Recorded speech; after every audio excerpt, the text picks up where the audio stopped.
First of all, I want to express my happiness at being here. Also, I want to thank Professor Dogu Ergel, Ms. Mumtazer, and Ms. Yüksel for bringing this important event to the forefront on its 30th anniversary. Those who witnessed this report at the time, though the current generation may not be aware of it, knew how important it was.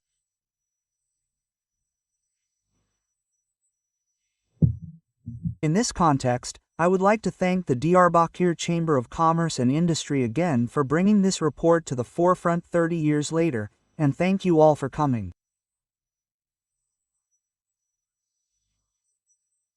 Now, meetings like this can get tiring after a while. Therefore, I will try to do some dynamic moderation. Hopefully, the participants will keep up with me. Of course, I will give Professor Dogu a little preferential treatment because he is our guest of honor.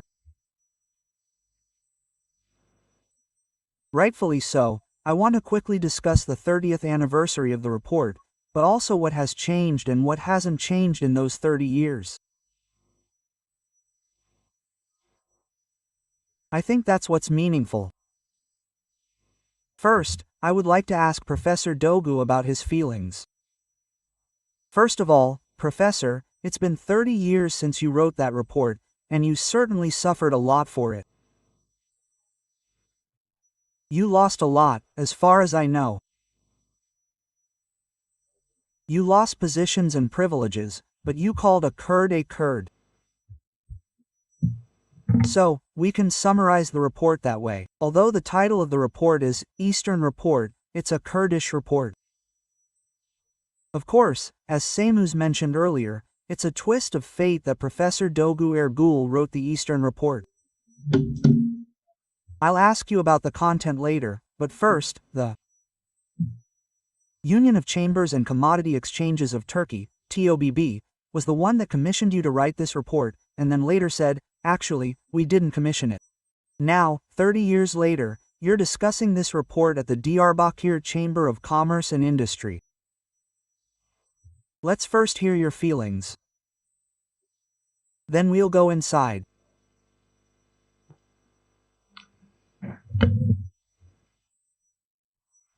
First, I would like to thank the Diyarbakir branch for the invitation.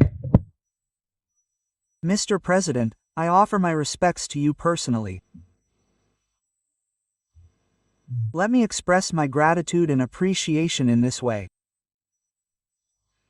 I've expressed my thanks. I am indebted to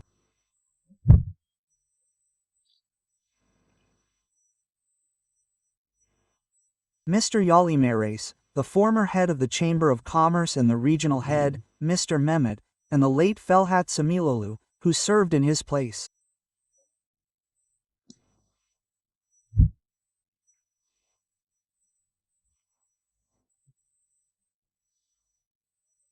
He truly made this work possible, this work in the conflict zone, and he monitored every detail of the Chamber of Commerce Union, including the surrounding provinces, towns, and districts, checking on all the pollsters by phone, ensuring their safety.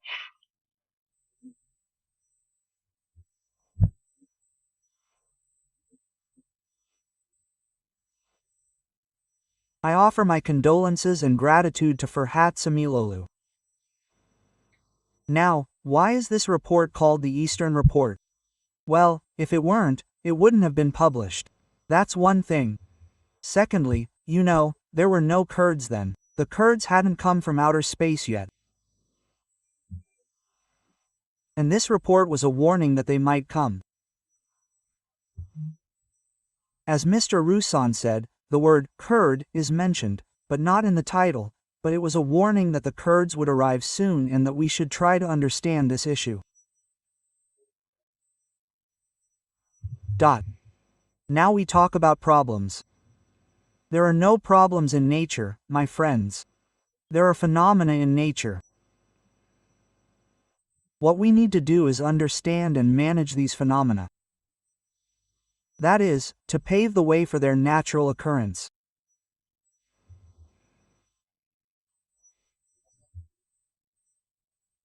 If you don't understand and manage a phenomenon, it turns into a problem, and the reason for the emergence of the Kurdish problem is a political choice, a political stance. Let me state that once. Then, if you notice, the gentleman introducing Mulkiye, Semuz Daikin, is a student of Mulkiye. Multazat Turk, who will speak later, is his classmate, also a student of Mulkiye. You see, there's a certain Mulkiye quality to it. What can I say, there's a certain color to it. Let's mention Mulkiye here with a joke. You know those personal development courses? You know, where young people gather in a hotel, and they're given leadership lessons. Problem-solving techniques are taught, and so on. Then, during a break, 3 of them are lined up in a messy fair. One finishes his work, washes his hands, goes and pulls out a few papers. He cleans his fingers and so on. The others look at him. He says, "I'm from Bilkent. They taught us hygiene," he says. The other one pulls out 2 pieces of paper. "Well, they're drying their hands," he says. "I'm from Otlu. They taught us environmental protection." Quote. The other one walks out the door. "Wait a minute," they say, "you and I are property owners. They can't urinate on our hands." Quote, he says. Now, the Faculty of Political Science has a tradition of understanding and interpreting certain things, and we, as 3 graduates of the faculty, benefited from that. There is no such Faculty of Political Science anymore. Because whenever there is an effort to understand and interpret things outside of the official view, they destroy that privilege or that ability in this country. They destroyed it. Today, even the property we know no longer exists. How sad. Now, sir, I will tell you the story of this research. Not its content. I did the content in the question and answer section. Yes, I did something. Now, I was going to write my associate professorship thesis.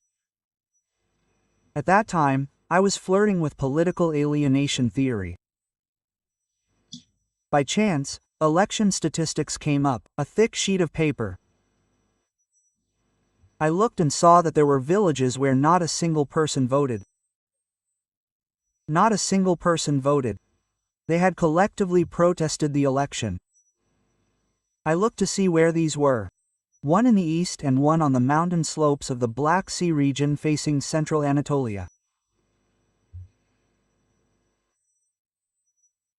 After identifying these, I created a sample group using mathematical methods.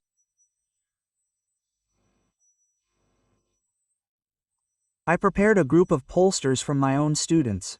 I trained them. We set off, and, thankfully, our recently deceased Professor Nurman Abadan found a few $1,000s from a European public research group. We came to Elazig with the team. The governor of Elazig hosted us. We had a very good time, but we couldn't go to the villages that had been identified. Then almost a week passed, and we were losing time. We were deviating from our purpose. Then it turned out that these villages were Kurdish villages. There were no Kurds there. They were Kurdish villages. So why would we go to a place that doesn't exist? After much insistence and all that, we went by jeeps. Then, we went on foot, by horse and so on. They speak a different language. They have a different worldview. This is not a place we know at all. I mean, this is not the Turkey we know. Anyway, we were going to conduct the surveys. This time, the local people didn't trust us. There are teachers. Well, it needs to be translated. We prepared it in Turkish, but the local people don't know Turkish. The teachers don't trust us either. Now, a man came here to investigate. He's doing it. Why is he doing it? Because no one but the state would come. and he thought the state wouldn't do much good. Then, at that time, an article of mine was published in Barikam magazine. One of the teachers read it. They said, "Ah, this is the guy." So they trusted me. It was translated, and at least verbally, they went there. And then, interviews were conducted with a certain number of people within that sample group. I returned. Then, they went to the Black Sea region and conducted research. I returned to Ankara and said that at that time, the Republican People's Party had briefly formed a government. You know, they made transfers and all that. And there were friends from the Ministry of Interior who were advising them. I sent a message. I said, "Look, I'm from Eastern Anatolia. That's another country, brother. Do you know? They're playing the Kurdish International on battery-powered cassette players. It's going to another place." Quote. I got a reply, "We know." Nah, you know nothing? That's when I realized once again that knowing and understanding are different things, friends. Anyway, I was working on my associate professorship thesis and so on. I wrote things like that. But I personally realized that the conditions here were very specific. Can you imagine thinking at the associate professorship level? It wasn't that early either. So let this be recorded as a flaw of my late development. Then, in 90, there was bloodshed in Turkey. It really hurt me. At the Faculty of Political Science, I had become a professor. I was sitting in my office. News kept coming in, so many people died, so many bombs were erected, etc. It hurt me. As a sociologist, it hurt me. As a citizen, I couldn't bear it. My conscience wouldn't allow it. So I asked around, investigated, where could I find a competent authority? They said there was a place called the National Security Council's Public Relations Office. I searched and found it. I got up and went there. I said, "What are you doing? Is there any work, any preparation, to understand the situation? Is anything being done beyond security concerns and security measures?" Quote. They looked at each other and so on. I'm not mentioning their ranks or names. They looked at me and said, "You give me a report." They told us, to write a report, you need to have information. I didn't have any information. I was trying to understand, to reach an agreement, to facilitate understanding. Anyway, I sat down at the typewriter. There were no computers back then. I sat down at the typewriter and thought. How would an average sociologist with average intelligence look at this? I wrote something 67 pages long. I took it and gave it to them. I was expecting them to call me after a while. 10 days passed, 15 days, 20 days, 25 days, nothing. I got up and went again. I said, "What did you do?" They asked me, "What did you do?" Quote. I said, "Isn't there anything out there about all this conflict going on in Eastern Anatolia?" Question mark single quote. They said, "Ah, there's the phone." Someone came, stood at attention. Then a file was opened. On the pages of the file were red, green, blue lines, and shakes on the side. My writing, the whole National Security Council had nothing else in their hands. No written document. I said, "Look, don't do this. This country is in pieces. Its children are killing each other. Let me go and do some research." Single quote. I said, "Let me go, but a sergeant would catch you there. He'd beat you so badly your mother wouldn't recognize you. He'd throw you in jail, and when you get out, nobody would recognize you. You'd get out in 3 months, but I don't want that to happen." "Okay," they said. "Go, but we'll give you an escort, because there's no security." "No, make sure no one touches me there." "I'll go, I'll make my contacts, and so on and so forth. It was 90, friends, 90. They said something smart though. Find yourself a comrade. Go together. At that moment, he left Millet newspaper and went to a newspaper called Goons.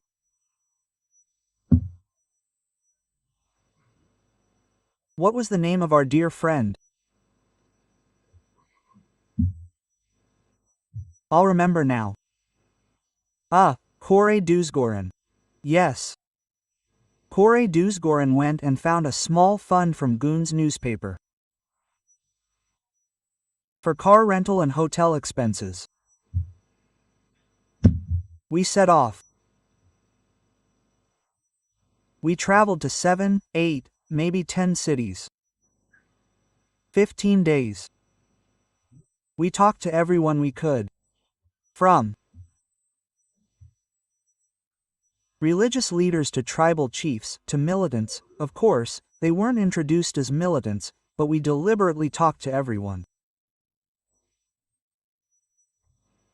From the man in Mecca to tribal chiefs, as I said, and we determined how they defined the situation and what solutions they proposed. They came and said, "Give me a report."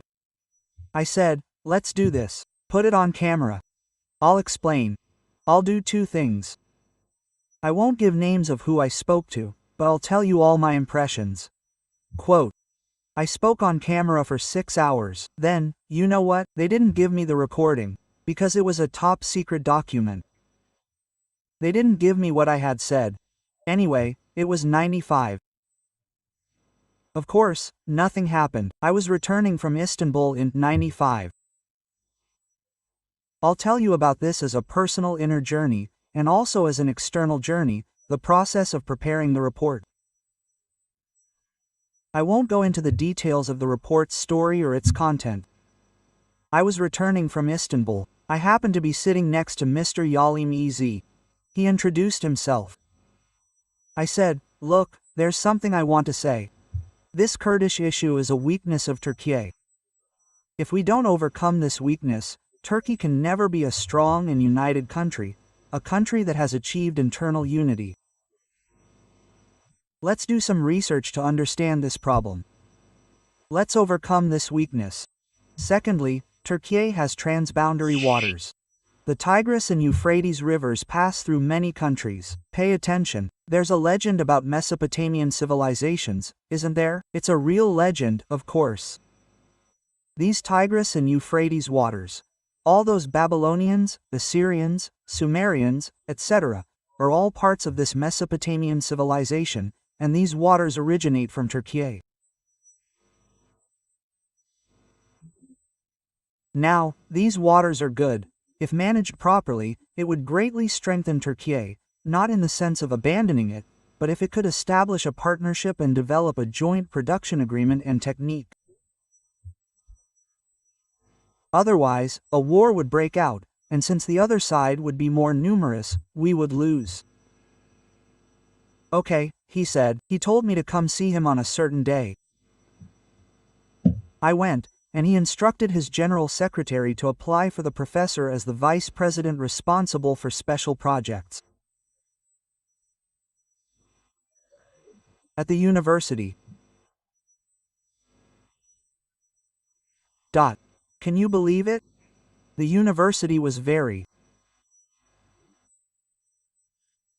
isolated, with very little involvement with the economy and industry, and the university senate didn't give me permission. But Yalavers was a determined man. He immediately mobilized those around him, and after about a month and a half, he got that permission, and I started working.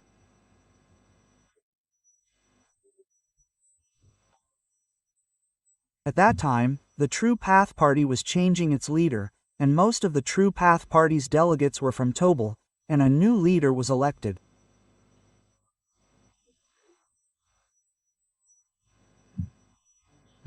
Tansu Çiller became prime minister. She automatically became prime minister. Of course, Yalavers became the man who made her queen, and the way was open for this research, and we did it this way. We carried out this. What happened here? What's happening in 3 provinces where conflicts are taking place? Why is it happening? And where do those who migrate from here go? Adana, Mersin, Antalya. Do those who migrate from here change their minds? Does their radicalism decrease? You know how the soldiers found something in their identities, like mix and reconcile. When they mix, do they forget their Kurdish identity and abandon their militancy or at least their demands? A comparative control group study was conducted. Then, about 100 wise people from the region. These were blood leaders and community leaders. 2 questions. How would you define the problem? What solution would you propose? That's the second part of the report. The third part is that Professor Dogu went to Europe, Northern Ireland and England. There was no team or anything like that in the Basque Country and Spain. I went directly to Brussels, corresponding with the European Union administration, explaining the importance of this research to them, and they accepted it. They prepared a program for me.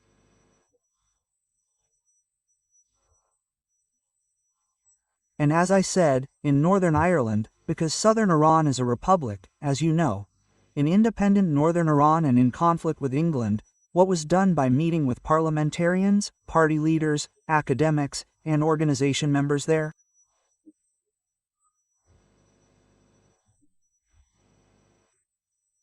What was done to understand and solve these problems?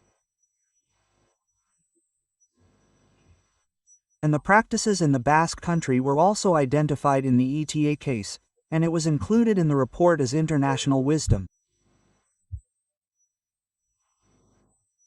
Now, the wisdom of the people, public wisdom, the wisdom of leaders, or what should I call it? The wisdom of wise people, and then international wisdom. But even in Turkey, a serious, large-scale war, for a month, all the televisions, all the newspapers, all the radios, all the columnists covered no other issue as much as this.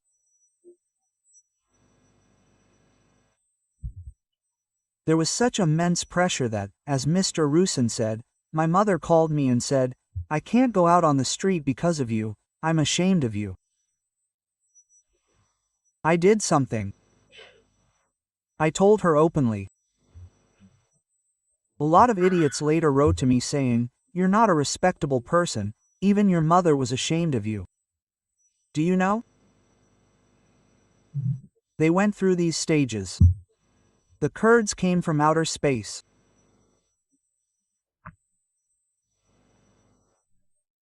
They explained that they had their own problems, that they were a wounded society, and, today, a party we didn't expect at all stepped in to find a solution.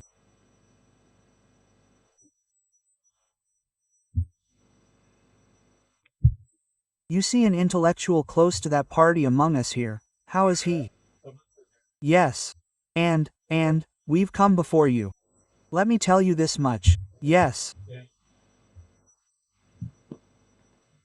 Now, the professor mentioned 1995, Tansu Çiller and her government formed. Mumtazer was one of her advisors during Tansu Çiller's premiership. As the professor mentioned, he's both a graduate of the Faculty of Political Science and comes from the nationalist movement. You know about his recent statements. Many people, especially Kurds, think he speaks on behalf of the state, but since I know him very well, that's not the case. I want to specifically state that. Now, Mumtazer, I want to ask you something specifically. You have your own personal story, but in these 30 years, there's an event that the professor mentioned where even his mother couldn't go out on the street. But now, as the professor mentioned, Devlet Bahçeli is talking about Turkish-Kurdish brotherhood. Where have we come from in these 30 years? But I'm particularly curious about the transformation of Turks and Turkish nationalists in these 30 years. Yes. I understand. Thank you. Now, I'm going to use the critical approach we learned in our law school against the professor. And I'm sure our professor will allow it, will show tolerance. Because there are some details we've overlooked, forgotten. Firstly, Yamers, who commissioned the report, is also a man powerful enough to appoint a prime minister. And later, he himself attempted to become prime minister, if you remember. He's such a powerful man. From this, you can conclude that a man powerful enough to carry out such operations must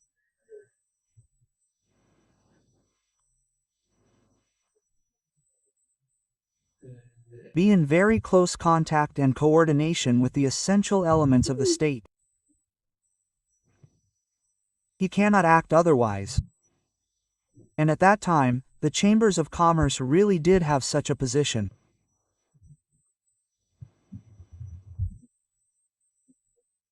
Secondly, the state, which I don't really consider a metaphysical entity, is a real entity.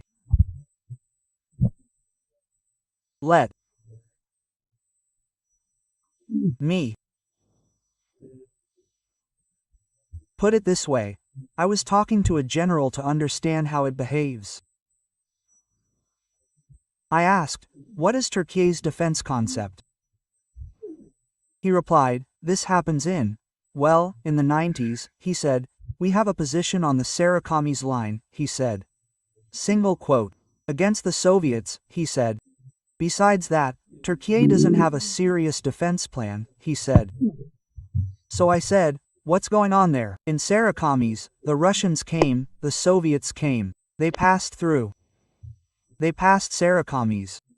Then they said, Turkey is falling. It's that simple, it's being occupied. Now, the mindset that dominates the state is actually a very simple one. It lists the things. It lists the threats. Then, against these threats, it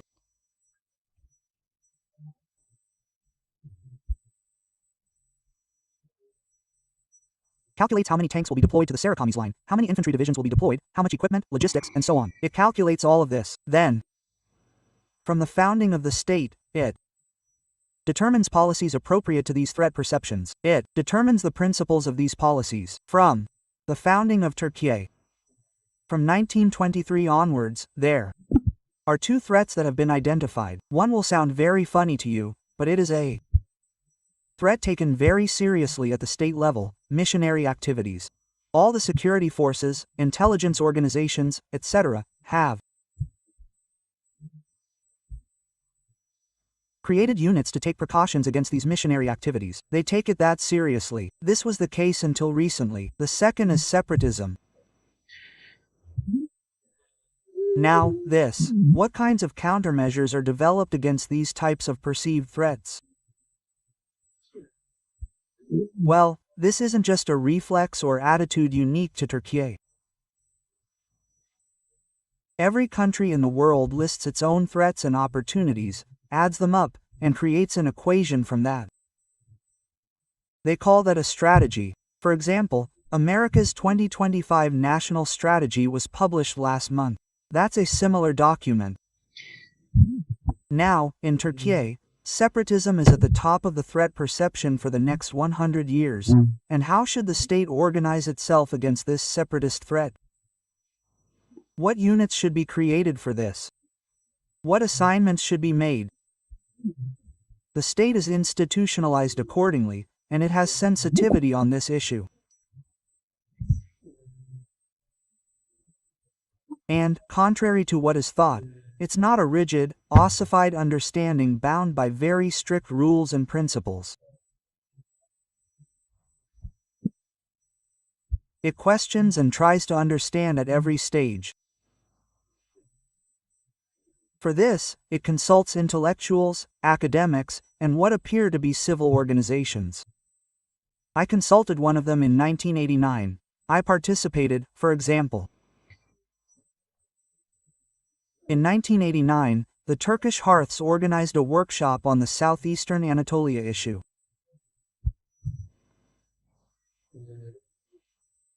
I understood very well the reflexive reaction, the feelings, the psychology there. I worked with the late Muzaffer Izdag, Umit Izdag's father. He was a very intelligent man. For example, if you're curious, the Turkish Hearths published a book about that 1989 workshop. You can find it online. The discussions there, the state's intelligence units with expertise in these kinds of issues, they come and give you documents and so on. There was something like that, I remember, at the hotel in Kızılcahamam. What was this? It was called breakfast. No, it was a buffet. There were documents about it, you read them and so on. The state has a sensitivity to these kinds of issues and always consults someone whenever the opportunity arises, whenever it comes to mind. And if you follow it, if you follow the signs closely, you'll see that there's never a definitive consensus. Usually, people are advocating opposing ideas. These clash. Some things happen, some don't.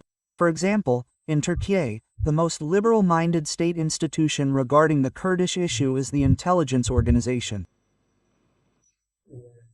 They have an extremely libertarian and constructive approach. And you won't believe it, traces of that same liberal approach were seen in the military, especially in the general staff. We sometimes compare it to their statements. For example, there was a statement by Aytak Yalma. He said something like, "We are approaching this issue wrongly, we are approaching the Kurdish issue wrongly." Yes. Now, the point is this. The state, with all its bureaucratic units and elements that create these kinds of reflexes, has experienced every conceivable situation.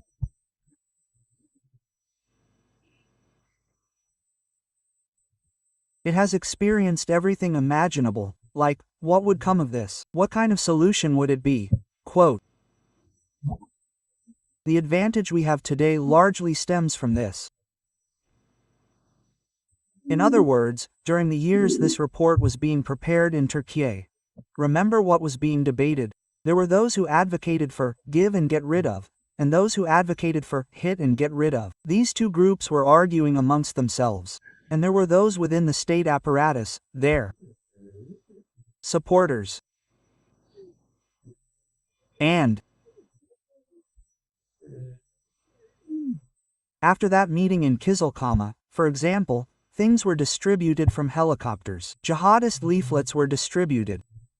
You remember, they implemented every conceivable thing. Even the most absurd things. And all of that is now exhausted. Done and finished.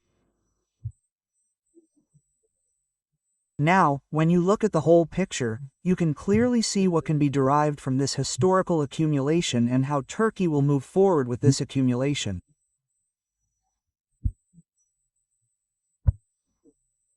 What kind of solution will resolve this problem? You can see these things very clearly. Your biggest advantage today is that all of this has been experienced and exhausted in some way. There are absolutely no exceptions. Now, it seems that from the beginning of this process, there's Devlet Bahçeli's speech on October 22nd.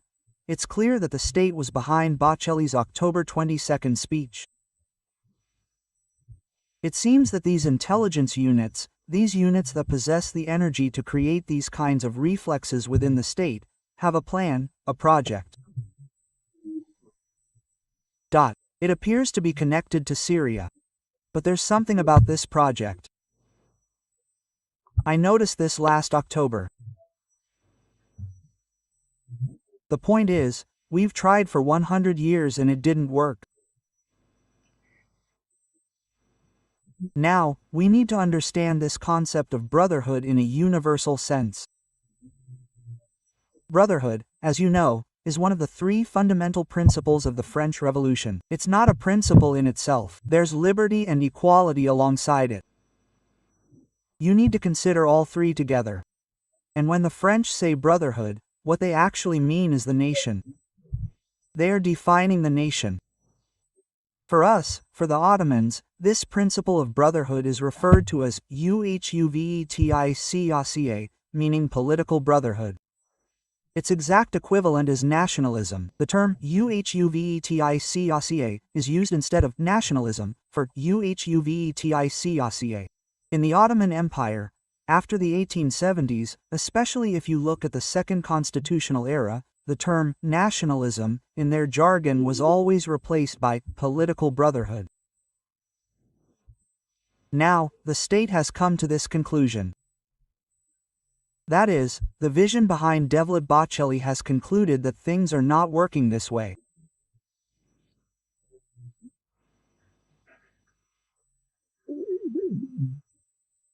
There is a starting point directly related to the sagacity of Kurdish politics here. This cannot be seen as a result or duty that the state alone will derive from its decision-making position. There is also Öcalan's vision there. The moment Öcalan says, "We have broken the idol of the nation-state for the Kurds," the state's attitude changes.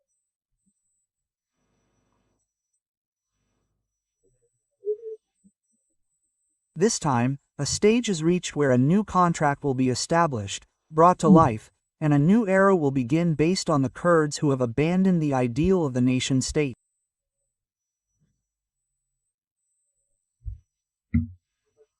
Let's pause here, because the professor is about to say something with great impatience.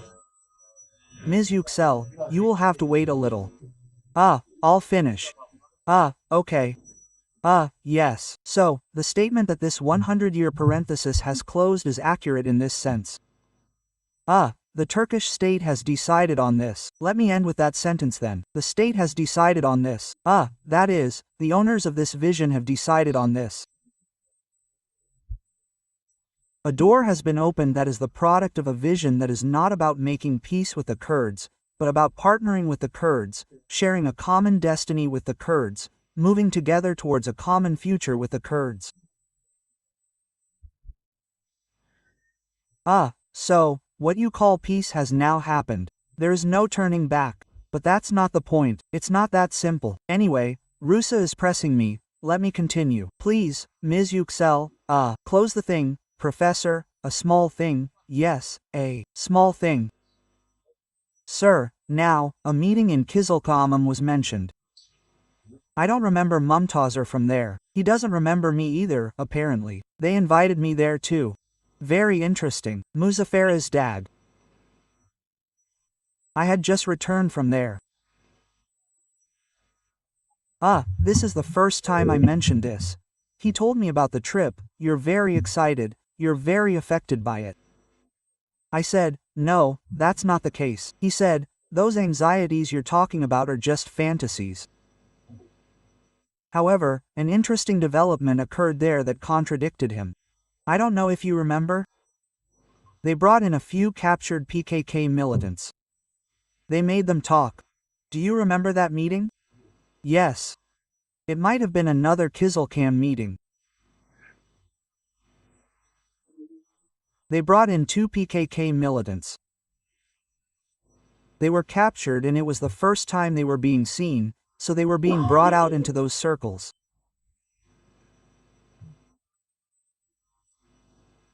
The children said, yes, our method is wrong, but our cause is right, and we will not give up our cause. They didn't understand, but the security bureaucracy at the time didn't understand this statement.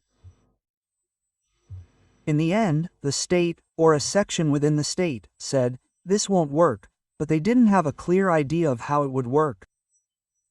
This is very important. Okay, it won't work like this. It's not going on like this. It's very clear now. A person of normal intelligence would think, this is how it should go. But how?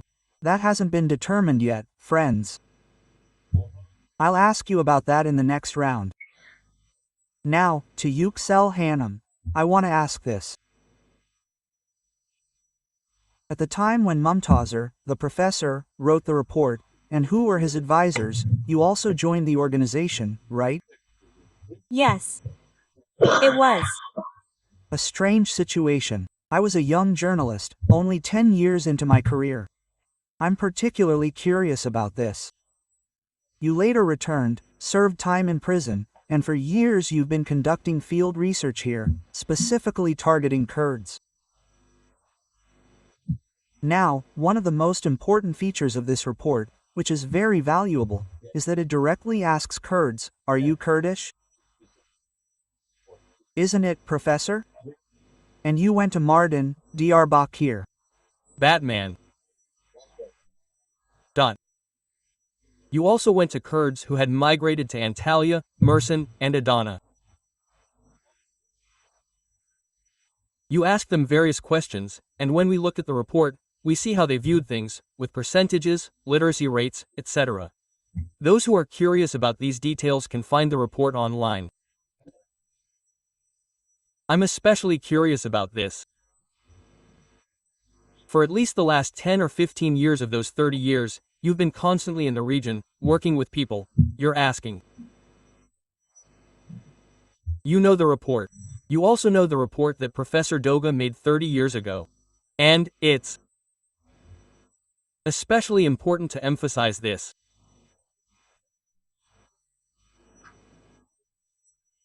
Even though they get support from people like Ferhat Bey, the work done by outsiders is different from yours, as insiders.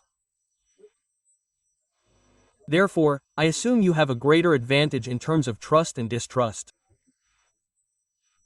But I'm particularly curious about this. When I looked at this report again, I saw this: people were expressing that they were Kurds, that they wanted to protect their language, etc., even back then.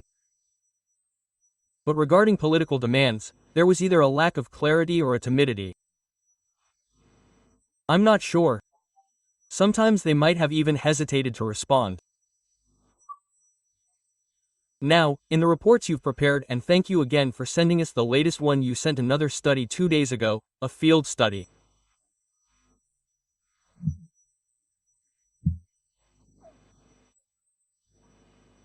There seems to have been a huge change in how Kurds view this issue, the Eastern question 30 years ago, and the current Kurdish question. How can this be summarized? Many thanks to the Chamber of Commerce and Vita Tavat. For such a beautiful and meaningful meeting. This is truly a very interesting coincidence. The year the report was written, I joined Gerald.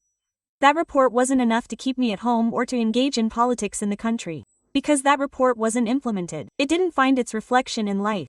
The state couldn't even conduct its politics with the freedom that was in that report. Because it couldn't, I and thousands of young people after me went, and tens of thousands lost their lives.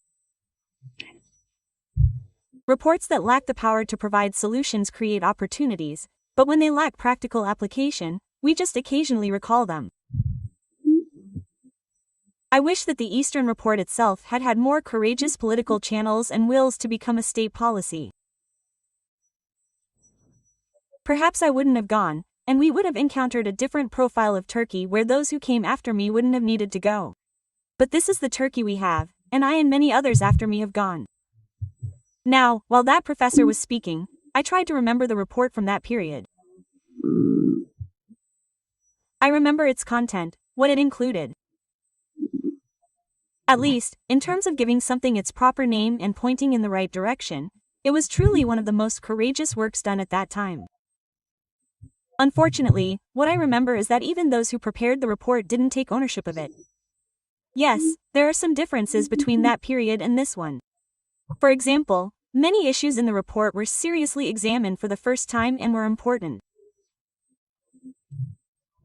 However, I remember it as one of the first significant reports that referred to the state's embrace of nonviolent solutions, focusing more on social and economic development, and it placed more emphasis on conceptual sets and solution sets in terms of socioeconomic development models.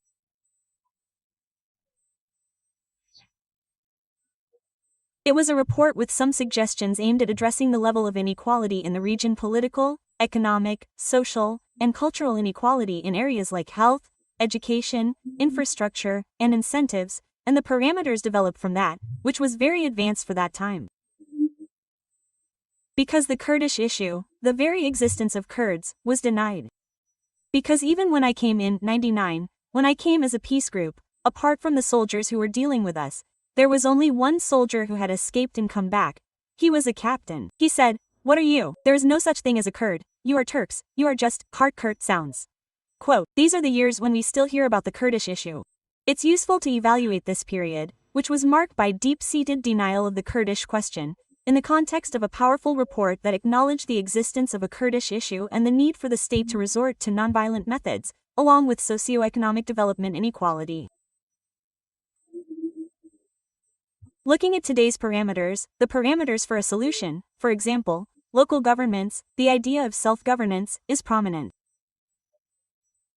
The concept of social peace is prominent. Again, development-oriented and equalization-oriented discourses are prominent. Discourses on a democratization-oriented form are prominent.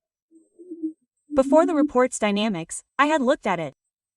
In the dynamics of that period, international actors were not very decisive. Internal actors, internal dynamics, were more effective. But today, in the solution process itself, not only internal dynamics but also regional and international dynamics are dominant. All of this tells us about the stage the Kurdish issue has reached and, perhaps, as you said, a social politicization that is increasingly able to give administrative and political forms to things that were hesitant to be expressed at that time.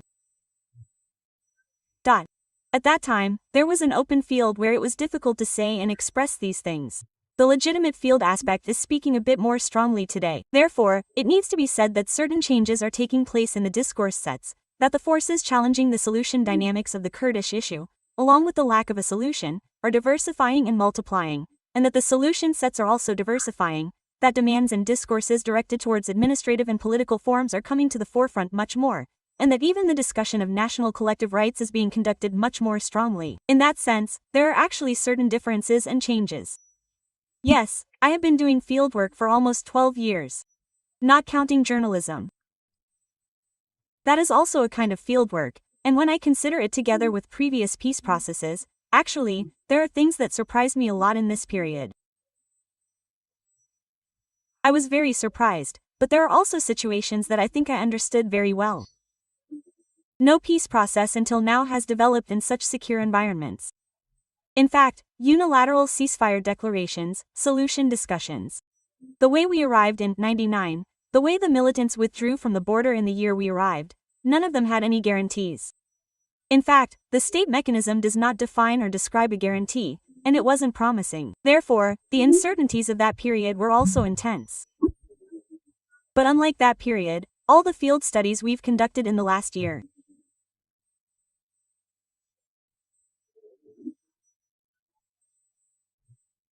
indicate a state of heightened caution, more intense than ever before, among the Kurds, and we're actually conducting research that reveals certain addresses for breaking this caution.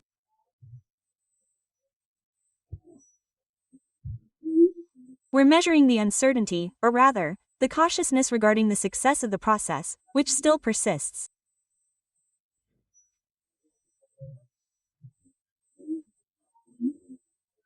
While there's a very strong will for peace, a categorically strong acceptance of resolving the problem peacefully, the current process, the political will, discourse, and policies of the process itself, don't possess the dynamics to broaden the sense of security in the field and on the street, to strengthen participation in the process, or to enable people to become part of it.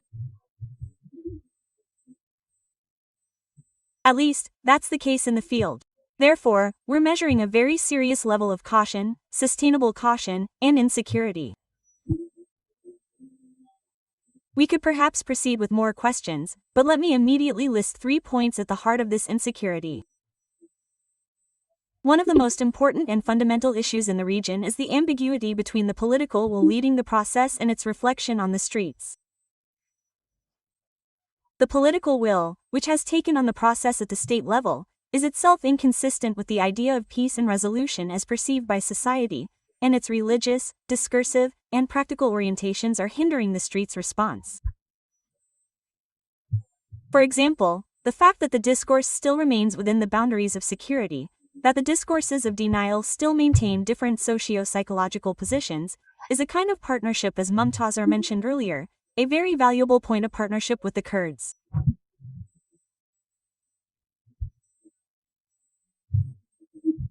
However, the political will leading the process, with its political and practical processes and discursive languages that are not compatible with the street's perception of this partnership, prevents the street from regaining its sense of security. Therefore, this is a very important barrier. A second barrier is the social base that is concerned about reliving the traumatic situations caused by past failed processes, as a result of the political will's lack of contribution, or limited contribution, to owning and framing the process. They are now worried about suffering the consequences of previous failed processes, or about experiencing the same thing again. There was a social category that didn't hesitate to address the demands of the Kurdish people, or didn't worry about it, or allow it to become a traumatic situation. But with the events after 2013-15, there is anxiety about experiencing the traumatic consequences of failed processes on the ground. I think you all hear this saying, what will happen if this process fails? This is asked so often, and we can't even concretely imagine where it will lead. What will happen to us? This saying is one of the reasons that fuels the insecurity outside, stemming from the practical consequences of the past. Or there's a third, very total, very root-based issue. Among Kurds, there is a very strong feeling that this state, this government will not solve the Kurdish issue. We haven't yet been able to establish the courage, orientation, and discourse intensity that can break this feeling. All of this means that the cautious phase hasn't been overcome on the ground yet, and the times when the cautious phase or the confidence index was strongest. Let me talk about those periods where when the PKK leader, Mr. Abdullah Hokali, was killed on the 27th. The time the declaration was announced in February, the time of the May Congress, the time of the disarmament, it all coincides. It also coincides with October. The withdrawal processes in October, probably, that is, the steps taken by one of the parties to build a process of unarmed struggle, while creating differences in society's success index regarding the process, we haven't yet achieved a fundamental and more than half-hearted success narrative, a narrative of affirmation. Because at this point, the condition we can describe as reciprocity, the reciprocity of steps, is not being established. A significant portion of society is unsure about where the state and political will, the will of the government, is positioned within this process. I'll say a few things to you right away and then leave the floor to you, so that we can continue with your questions. This process is very atypical. It doesn't resemble anything people have read, learned, or experienced, but at the same time, it's very amorphous. It lacks form. It can't evolve into a formal situation.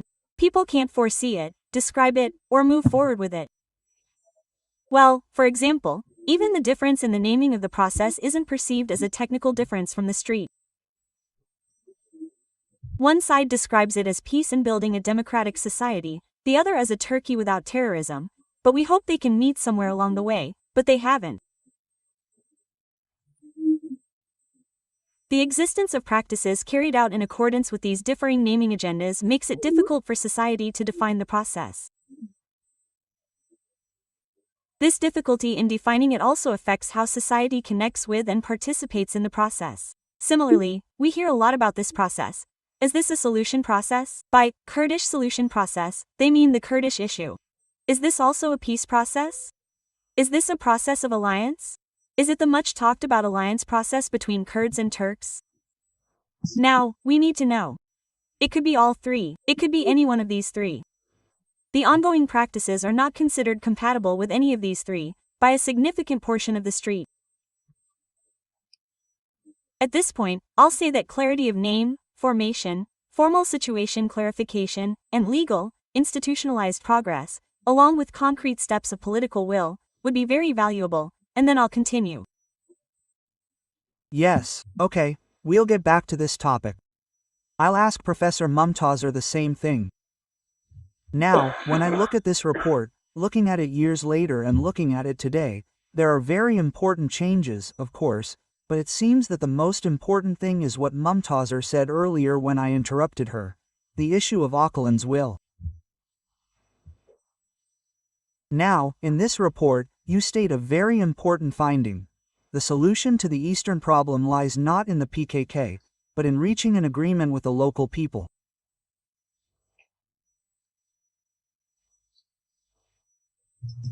I know there are problems with the PKK, let's just say PKK. Now, this is a finding from 1995. It's a finding from your work, and you emphasize it in many places. There's even a striking thing. There's a phrase you wrote in 1995, if the organization lays down its arms, the state will be caught off guard. There's a finding, an observation. Now, 30 years have passed, and the state has turned to this issue with the organization and Öcalan. Do you think this is wrong, or did the 30-year process make this necessary?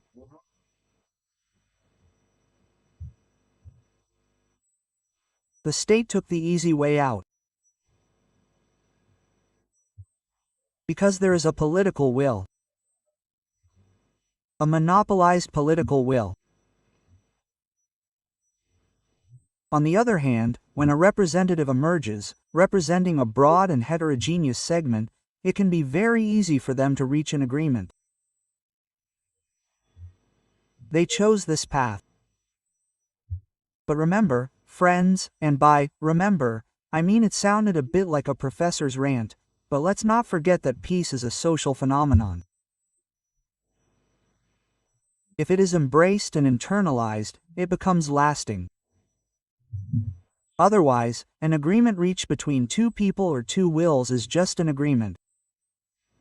But it's about lasting peace. Because peace is a partnership. It's a mutual definition of responsibility and a commitment to fulfill that responsibility.